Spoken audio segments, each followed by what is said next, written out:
Good afternoon. I'm going to be giving an overview of my teaching and assessing students with exceptional needs live binder.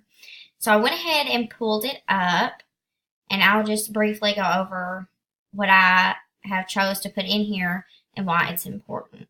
So for my table of contents, which shows my tabs and then each individual sub-tabs that I have within each folder. So my first one is collaboration and cooperative teaching, and I have 3 subtabs in that one. The next one is teaching in today's inclusive classrooms, and I have 4 subtabs. The next is policies, practices, and processes, and on this one I really focused on the IEP. The next is response to intervention. I have 4 in that, and differentiated instruction is next. And there's several in that, 6. Next is barriers in the learning environment. And I chose to put a little bit of the UDL in it as well, and you'll see why. Next comes the Universal Design for Learning, which is the UDL. And lastly, I included a sample thematic unit lesson plan that I made this semester, and I'll briefly go over that as well. So everything's a different color, that way to keep all the tabs separate. So on the first one, on the main screen, I put the job duties of the paraprofessional because I plan on being a special education teacher. I'll graduate in May, and I will be working closely with a paraprofessional. And so I think it's important for me to know what the job duties are and for the paraprofessional to know what the job duties are. And I also have working with paraprofessionals, how co-teaching happens, and collaboration among teachers. I didn't focus that much on co-teaching because we don't really have that at the school I'm going to work at. We do more of the paraprofessional and collaboration.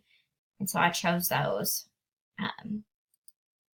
parts to focus on, and those are all videos. The next one is teaching in today's inclusive classrooms. I put a sample classroom management plan, which is actually my classroom management plan that I've made. I added that PowerPoint in there. I did support and advice for general education teachers on inclusion because I believe I will have to go over that once I become a special education teacher. I did the 6 main principles of IDEA, and I did the video because I really liked this video. And then I did a special education overview. For the policies, practices, and processes, I focused on the IEP. So I just did several different versions of what's in an IEP because they do have the same main components, but they're all different. And then I lastly focused on least restrictive environment. I added my cartoon that I made for that project. Next is response to intervention. On the main screen, I defined what is RTI just for a quick definition to remember, and it talks about Tier 1, Tier 2, and Tier 3. And then I focused more on it within these subtabs. I did some videos. And then I really liked these. I did these videos because I like to get other teachers' opinions on what RTI is. Next is differentiated instruction. I did an overview, just a quick examples of how to differentiate instruction in the classroom.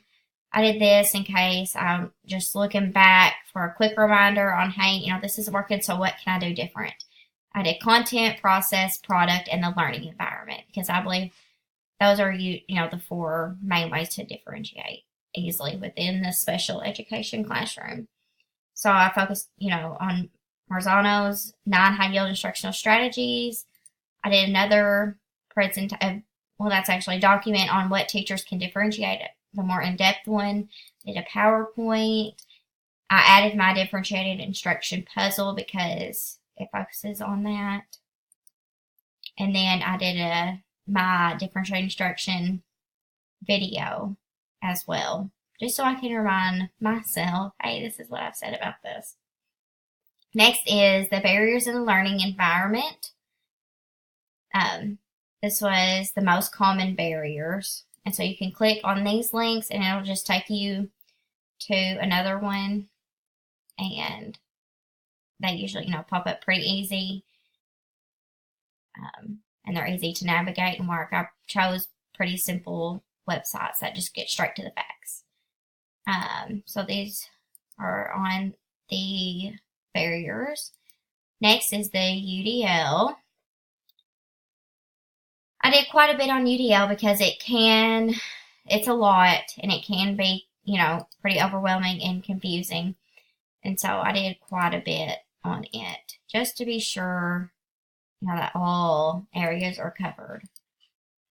And so this is a video on it, the guidelines. And it has, all of the guidelines on it as well. Since that can be challenging, I wanted to include quite a bit on it. And I added my Cahoots game on here because it, kind of gets to the main parts of the UDL. And lastly, I added my thematic unit lesson plan. And you can just click that link and then go to download or however it prompts you.